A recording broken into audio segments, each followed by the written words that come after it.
Hi guys, Sparkly Fairy Face Painting here again, just with another very easy, very quick design for if you have a long line or a party with lots of kids you have to get through. This design is spider design. It's really effective. I've seen it on YouTube, I've seen other face painters do it, so this is just my quick easy take on it. I didn't create the design, this is just my version of it. So what you need for this design is a cylinder sponge. This is what they look like. This is the paint I'm going to use.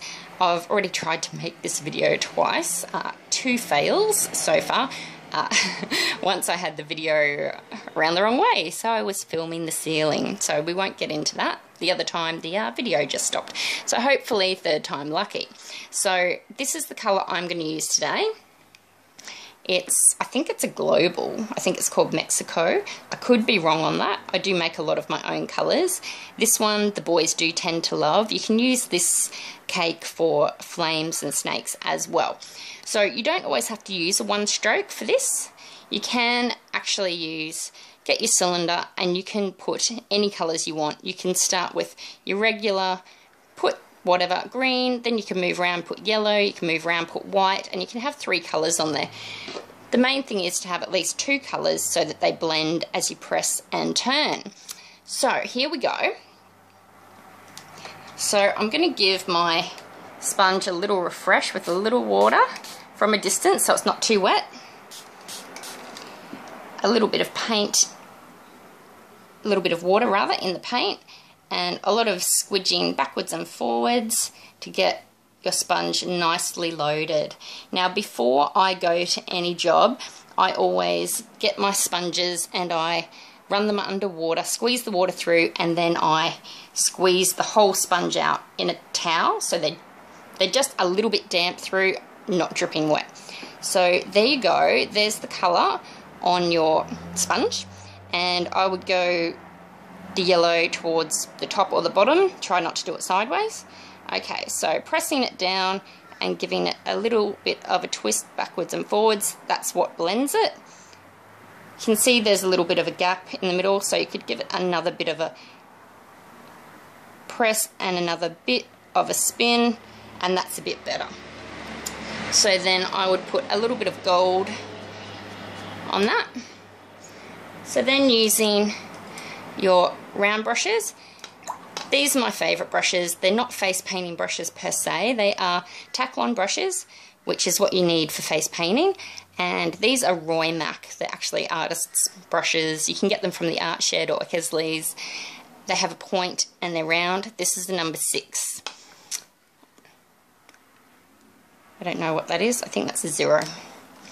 They're my 2 favourite brushes. Okay, so with your black and using your motion that, you can see I've got hair off my brush. You can try to position your brushes so that the bristles all become neat, backwards and forwards on either side so that your brush is fat and flat. So skinny that way, flat that way. Skinny that way, flat that way. Beth Joyce taught me that and it's been invaluable. Okay, so we put our brush down, skinny direction, press, round, and up to a point. You can see how you get a really lovely from thick to thin going on. Hopefully I haven't misquoted her. I think it was flat and thin. I could be wrong. Anyway, you get the idea. So that's that. I actually really like putting a little bit of dark blue on my black. Dark blue glitter on my black. I just like it. It's just what I do. Okay, so that's the body. Obviously I'm doing this slowly so everyone can see. Then for legs, we're going to have 4 legs on each side. Your fat, flat, skinny, fat brush. Okay, so do your 2 middle brush legs first. Press and flick in. Press and flick in. Oh, I forgot to put the head. Okay, I usually do the head with just a circle like that. Okay. And not the best legs I've ever done. 2 smaller ones on either side. Then go to the other side, longer in the middle, shorter on the outside. You can exaggerate that a fair bit if you want to, more than I have.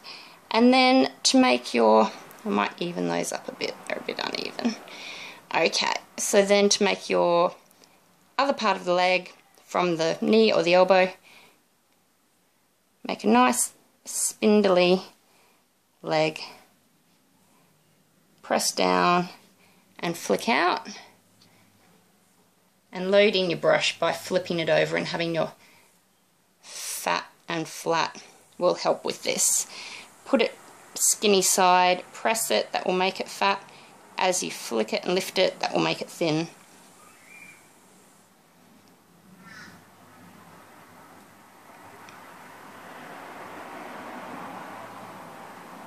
And you can do your fangs the same way.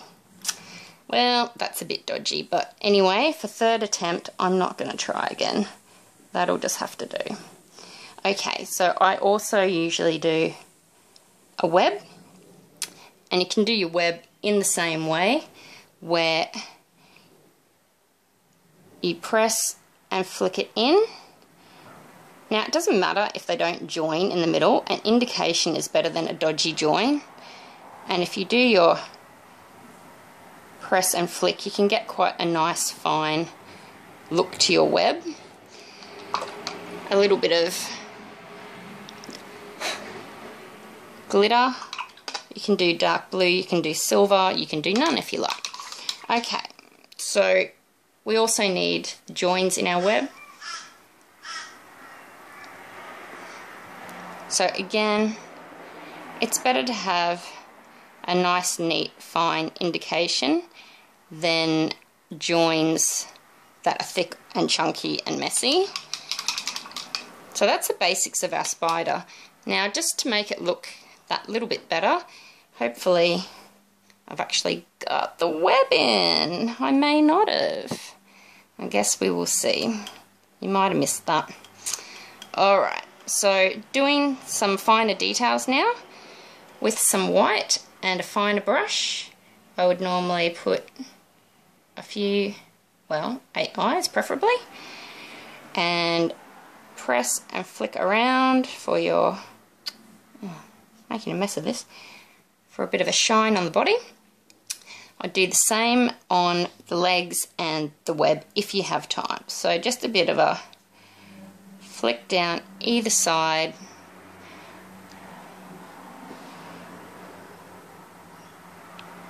of your web.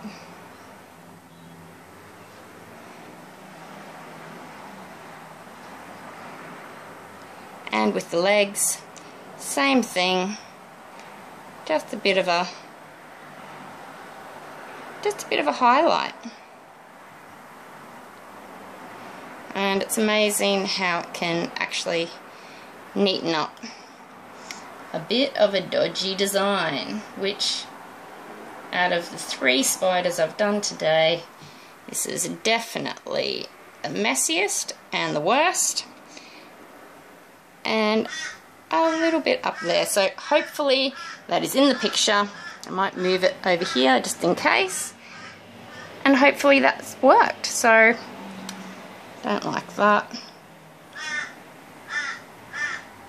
You would normally do that part quite small, but I guess you can always neaten it up. Alright, that's a bit better. So my super easy spider, which just turned into a bit of a mess, but you do get the idea, and mums are always really impressed by this, and kids just love it. So good luck with that, have fun, hope it helps you out, and hope you do a better job than I did. Bye!